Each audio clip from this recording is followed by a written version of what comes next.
It's Vanguard's launch week, which makes the report we're talking about today even stranger because we're talking about Modern Warfare 2 today, next year's title in 2022. As of yesterday, we learned a little bit about the campaign, the Warzone experience, the third mode, and some multiplayer stuff, and I figured if it's not necessarily your cup of tea here looking forward to Vanguard this year, well, you might have something big on the horizon to look forward to next year. So we're gonna break down all of that, let you know everything you need to know, but as we go along, let me know your thoughts down below.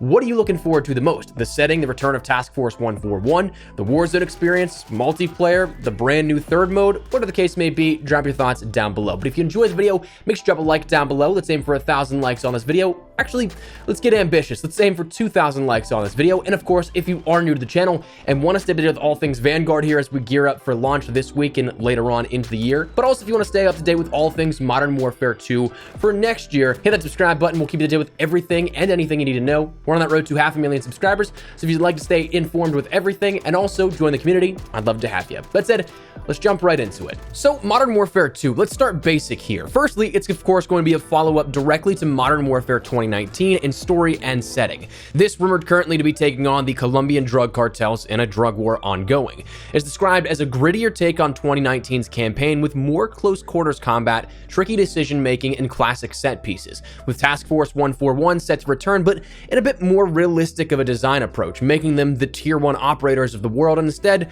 of those tanks and jeeps that we may have been used to in the original Modern Warfare trilogy. Now they're going to be utilizing those small boats and agile helicopters for better stealth and infiltration. Also, it's described that some of the set pieces that we maybe knew of them in before, that could be changing here, with no more desert-themed uniforms and bulky helmets. Instead, now tiger-striped uniforms and boonie hats, fitting the sort of locale of Colombia a little bit better and fitting in with that stealth aspect of these missions. Now, it's stated in this report here from Tom Henderson that there's going to be new features in the game. Some of those things including weapon jamming, a morality system to play on the game's outcomes and decisions, an updated gore system, revamped AI, and even more. But as clarified within this report, and also something you should just be conscious of entirely when it comes to in-development stuff like this, a lot of what is rumored this far out from the game's launch is based off of very early workings of development. Some things reported may or may not happen. While the game's been in non-stop development with no real shifts of focus, things like this are still likely to be toyed with for a long while. Some things getting cut later on down the line and never making it to the shipped and launched version. Some stuff maybe does. But especially with this long a focus on it, we've talked about how this game has had zero reported developmental shifts, and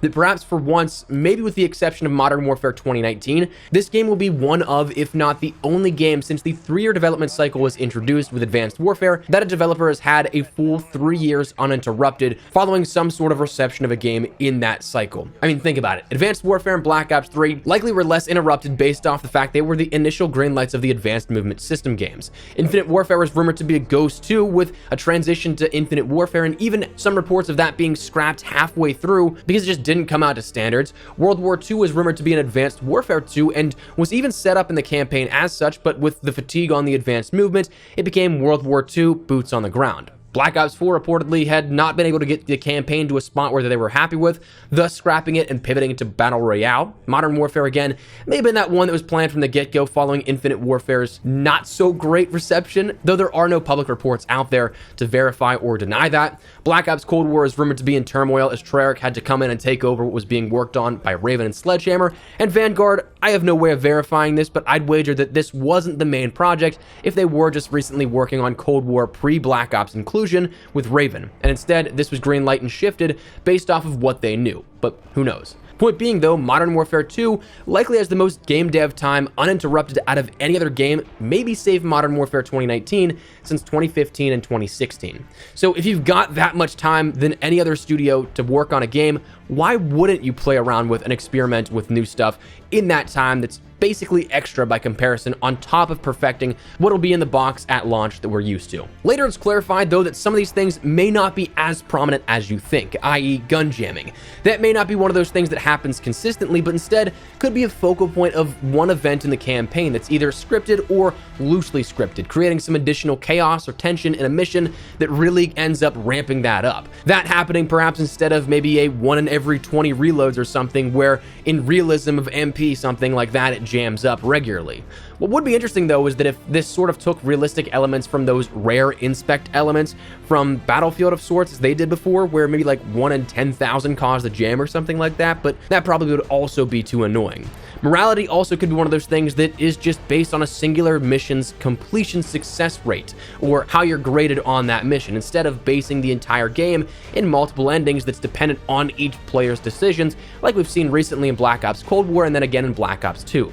The AI system, though, looks to be overhauled to be immersive, with enemy AIs responding to and holding wounds better, screaming and cursing, and reacting more realistically to gunfire instead of perhaps just standing unfazed in the middle of a field taking on gunfire. Now, all of that is still super cool to learn about, but after, say, the first month, it might not be something that you care too much about. So here we're going to pivot to talking a little bit about Warzone, a new third mode, and then multiplayer as well. For Warzone, well, that's going to be something that, of course, is a huge focal point here for Modern Warfare 2 and the inclusion with that. We see that as of next month, the integration kicks off for Season 1 of Call of Duty Vanguard, with Warzone integration happening at that point, and a brand new map of Caldera being introduced as well, Warzone Pacific. But it seems like we're actually going to have another map about a year later at that point, with Modern Warfare 2 kind of following the same pattern here of release, where the game launches initially and then shortly thereafter, Season 1 starts, integration comes along, and that's when the new map will happen. That's something that's definitely nice because with Modern Warfare 2019, we didn't see Warzone introduced until March. So therefore, that map wasn't playable until March. We saw, of course, again later this year that we didn't have Verdansk 84 until March, April. Can't remember off the top of my head which one that was, but again, it wasn't right after launch. It was something that was about 4, 5, 6 months after. So if there's less time between that integration, I think that's pretty good here. We end up getting on a more so regular schedule of when content is being dispersed, and I'm okay with that. But this is apparently going to be a brand new map, which, similar to how Blackout worked out, it will feature classic points of interest from the Modern Warfare universe, with specifics given of a significantly expanded version of Favela, other classic areas like Afghan, Quarry, Terminal, and Trailer Park. Now, that would be really cool if you ask me, to see this kind of encompass larger portions of maps that we didn't quite get to see from maybe Modern Warfare 2 Remastered's multiplayer. Instead, bring those over into a free-to-play version of Warzone and making up a larger world. That'd be pretty cool if you ask me, but we'll have to wait and see how all of that works out. But the big question mark is likely going to be answered that it is replacing Caldera, because we're going to see Caldera entirely replacing Verdansk, so they're likely not going to have multiple maps all at once here for this. So Warzone definitely looks to have an interesting future, and of course, while not too much is known just yet about this, we'll see likely more reports of this coming out later next year at some point. The third mode that is rumored in development for Modern Warfare 2 may look to break away from zombies a little bit here, giving the Treyarch team or whoever would be working on zombies a little bit of time off for once, and we don't have that. So instead, though, of Spec Ops or something returning, it looks to be something similar to Escape from Tarkov, a different style of gameplay that you may be used to in Call of Duty, but something that could actually work really well. Tarkov is one of those things where, just like Battle Royale, each and every time you jump into the game, it's not super linear. It has different outcomes that can happen and variables with the gameplay that can change the outcome every time you jump in. So that'd be really cool to see this here and give a more replayable factor, as opposed to maybe say Spec Ops. I know that I didn't really touch Spec Ops all of Modern Warfare's main year, so I'd be more than happy to jump into something that is different like that, an Escape from Tarkov style mode.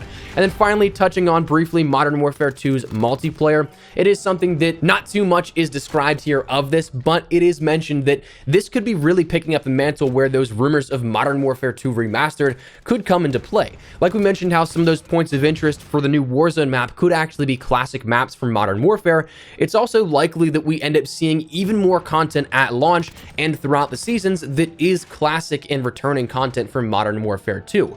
And if that's the case, I'm really hoping that it's not something like Black Ops Cold War, where it replaces new content, but instead is on top of that content that we already have, given that it's already built out, it's already ready to go, and we already have way more development time for this game as opposed to others. So whereas we're, say, very happy with 16 maps at launch, as opposed to recent years where there are way less in Vanguard this year, what if 16 is considered a small amount for next year, where we have 16 new maps, but we also have 10 returning maps right off the bat for Modern Warfare 2.